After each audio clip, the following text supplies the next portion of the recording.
Brave man cheats death, rescuing people from the cliffs of Australia. Few places in the world have a more rugged coastline than the cliff edge that guard Sydney, Australia. These rocky bluffs and the waters beneath them seem to challenge people. And this kind of challenge gets people into trouble.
That swimmer is temporarily safe, and a rescue team is setting up equipment to bring him to the top of the cliff.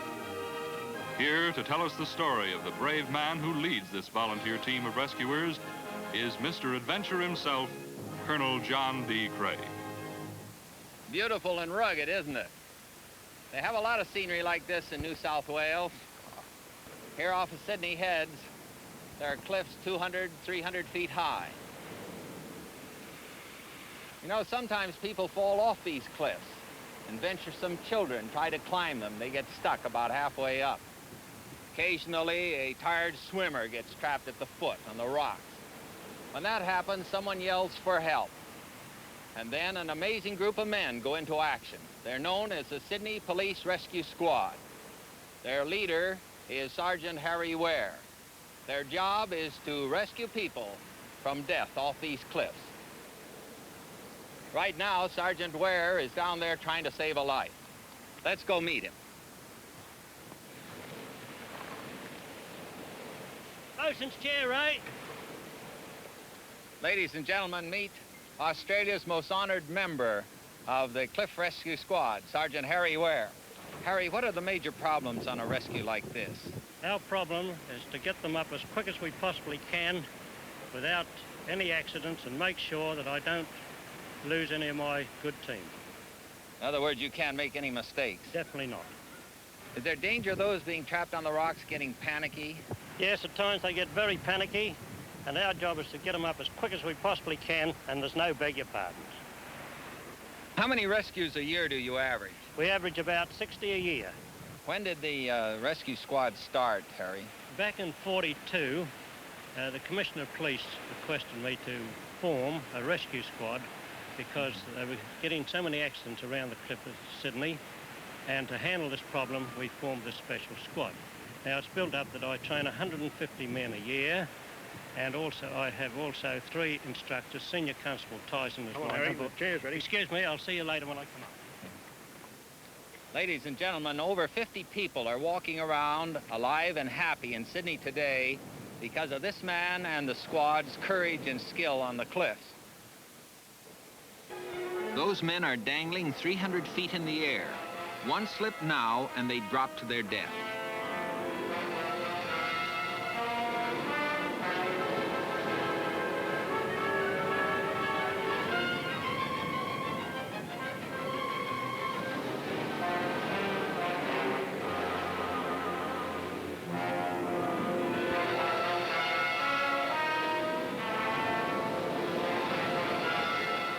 Today the weather is kind. No gale winds to lash them against the cliffs, as sometimes happens. Harry never uses power machinery to pull the rope. So everything is done by hand. And these are willing, eager hands that have helped Harry make many rescues.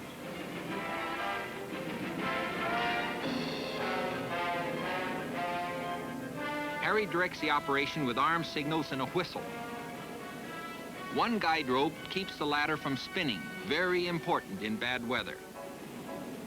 It's a long way up, but with a crew like this, Harry always expects to make it.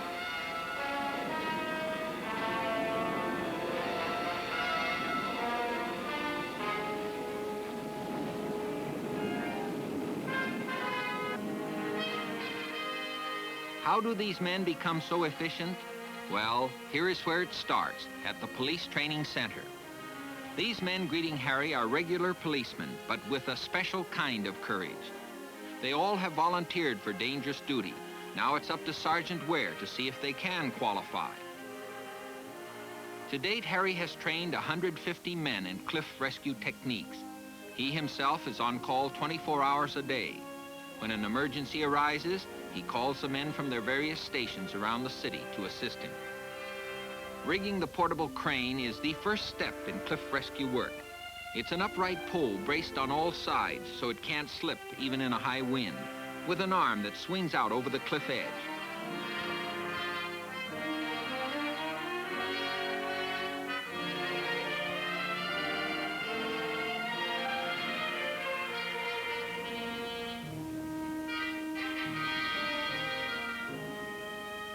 The bosun's chair is Harry's favorite piece of rescue equipment, and the rescuer is strapped in, so he cannot fall out even if he loses his footing. The descent rope is fed through a series of pulleys to provide easy control. Harry takes almost as much risk instructing these trainees as he does in an actual rescue.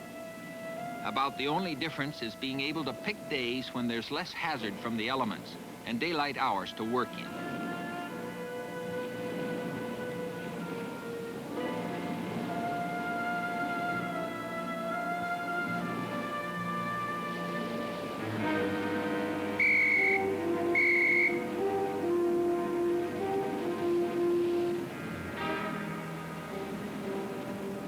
Harry calls this crab walking, but crossing one leg over another is a danger to be avoided. It can spill you.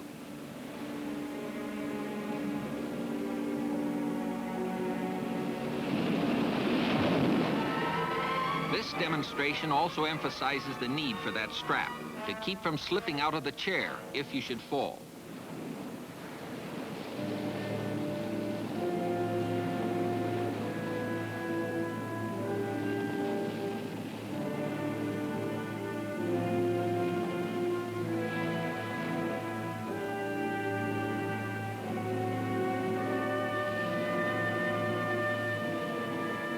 In many a bad storm off these Australian cliffs, fishing boats get into trouble and ask for help. Then the Sydney Police Rescue Squad lowers a ladder like this to pick up survivors who wash in among the rocks. The ladder serves as a stretcher, and handling it with an injured or exhausted person aboard is a tricky business in heavy surf.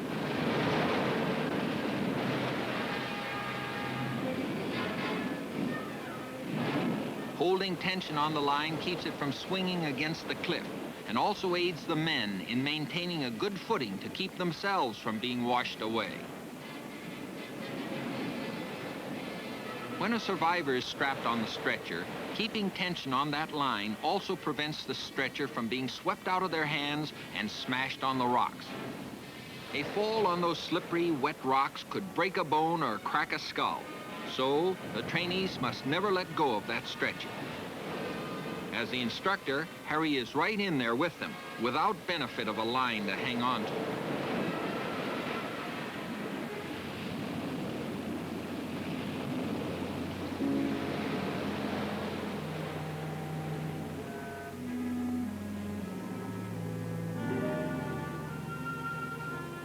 Sergeant Harry Ware personally supervises every phase of the training. He knows the dangers well. There was no one to teach him.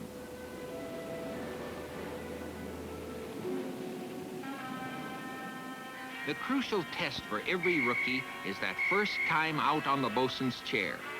Many of them are mighty glad that Harry Ware is up above supervising their descent.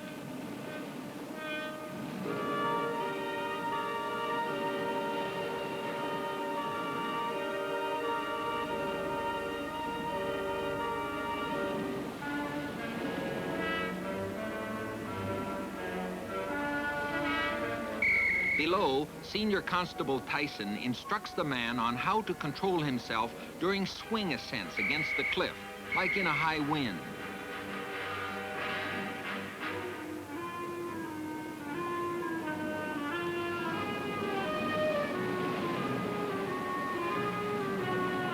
It's easy when he can push off the rocks with his feet, but sometimes there are holes in those cliffs.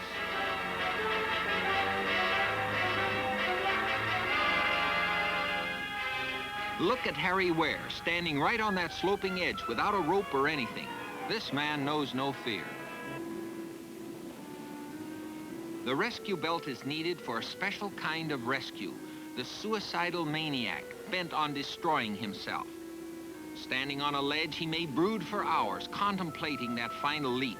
Time enough for the Cliff Rescue Squad to get there and try to save his life. Harry, without a belt or safety line, will portray the would-be suicide.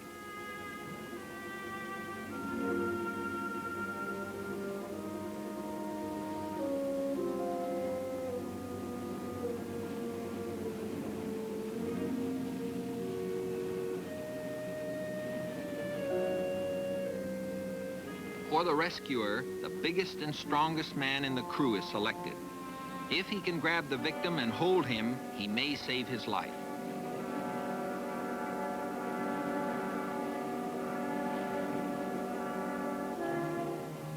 Harry claims a good rescue man will talk easily, gently, trying to discourage the jump, and all the while move closer and closer.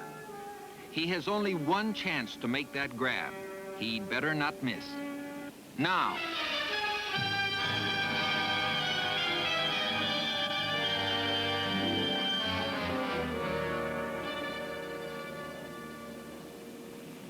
There's no end to the risk that Harry takes in training these men to save others.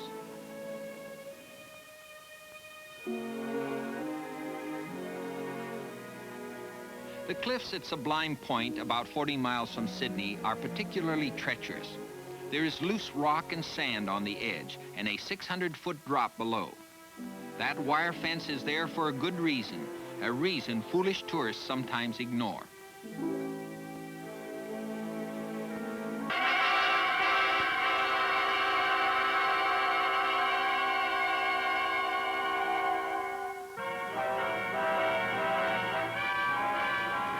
We'll see how Harry Ware handles this emergency.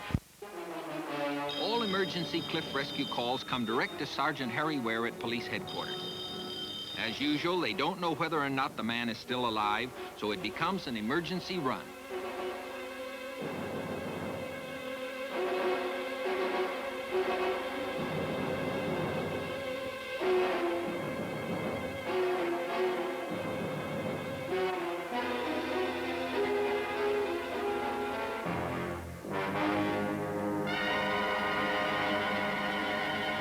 The plan of rescue is up to Harry.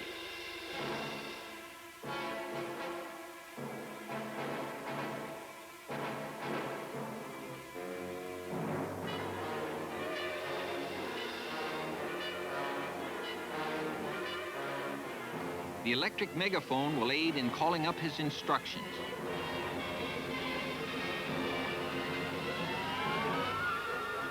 Here's where their training shows up. Each man knows his job and performs like a machine.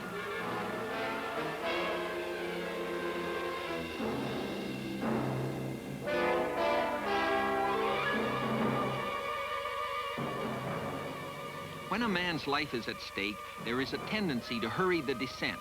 This is dangerous, and Harry knows it.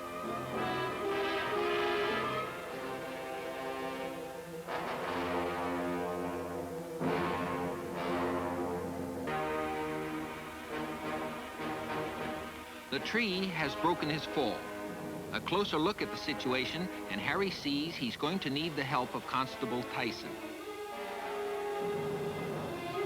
So far, in these rescue attempts, no one on the squad has been injured except Harry. But Constable Tyson knows in this harrowing work, you're always gambling with height, jagged rocks, and possible failure of equipment or crew. But this is the work they have chosen, and eventually Tyson may lead the squad when Harry retires.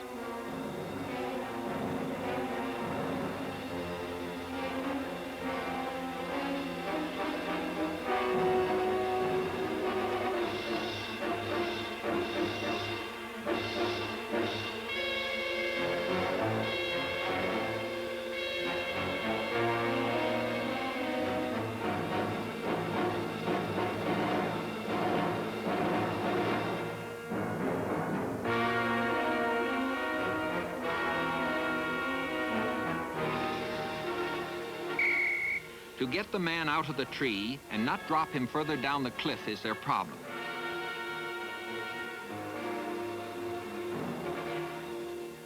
He's still alive, but unconscious, so it's a tough job to get that harness on securely.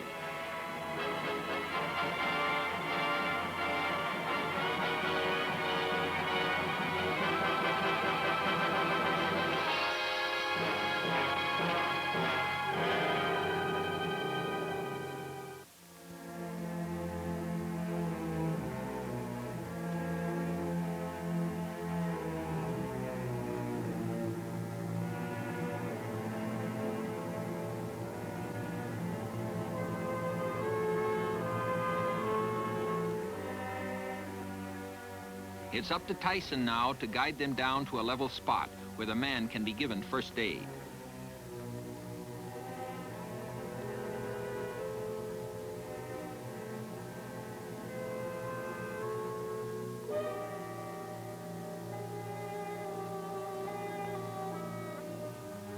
The victim has a broken leg, shock.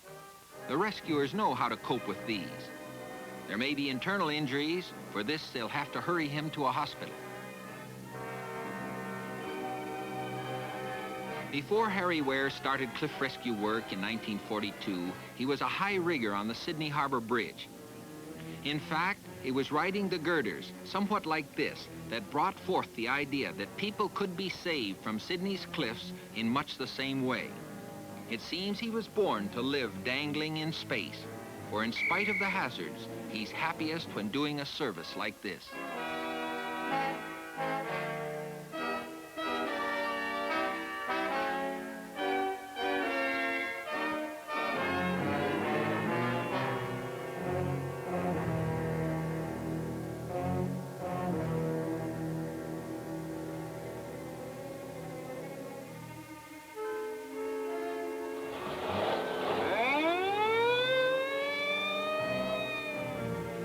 Small, venturesome boys are the same all over the world.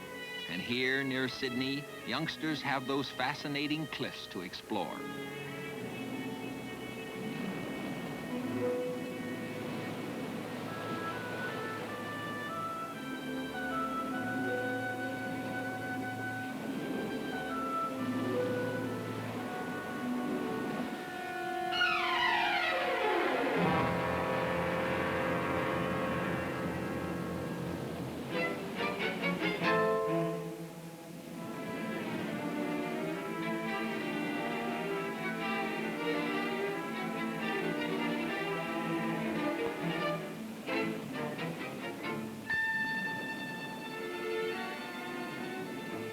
No rescue could be more urgent to Harry than saving a child.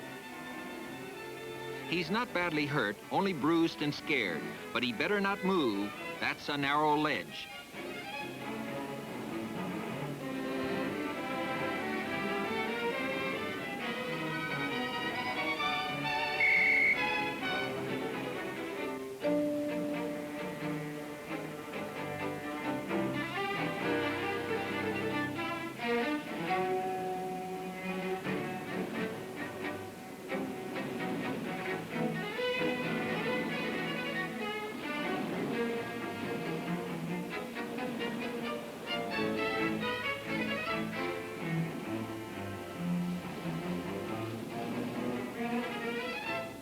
Harry reassures him.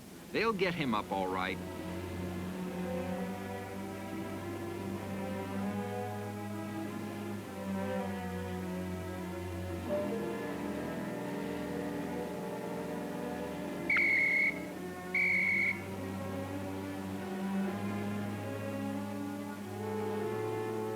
This is where experience counts, walking almost straight out like this to keep the boy in the clear.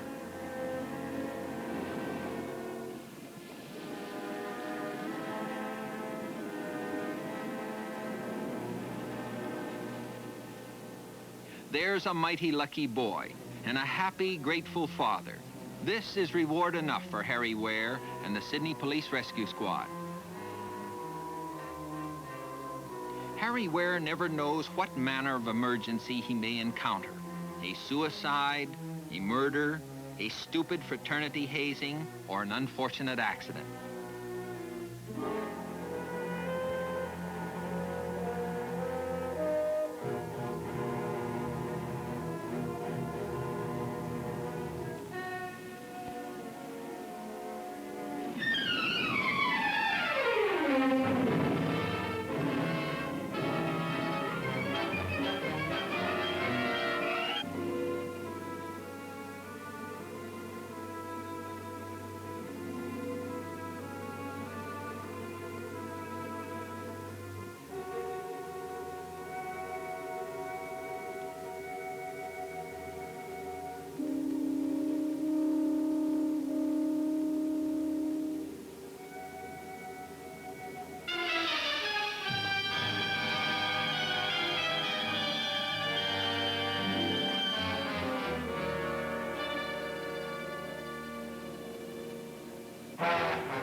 Harry and his crew hold little hope. It's a 1,000-foot drop here at the gap where many suicides have taken place.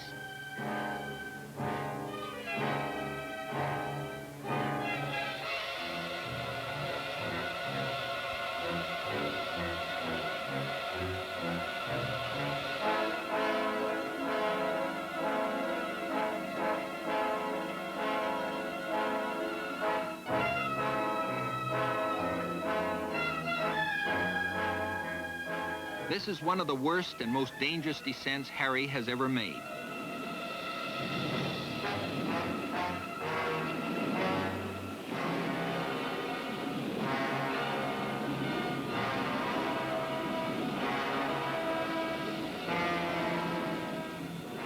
Harry looks for a sign of movement, but the form below is still. It's depressing when you're too late.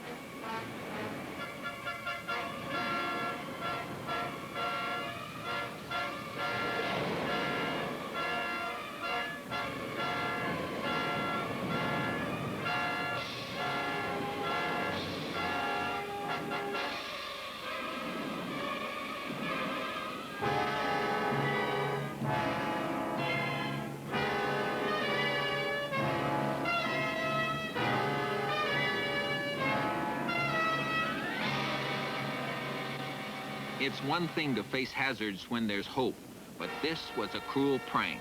Harry needlessly risked his life. He can truly say, danger is my business. All Australia is justifiably proud of Sergeant Harry Ware and the Sydney Police Rescue Squad. We salute them and thank them for their cooperation and the courtesy they have extended to us in making this picture. I hope you'll join me again when I bring you another unusual adventure on Danger is My Business.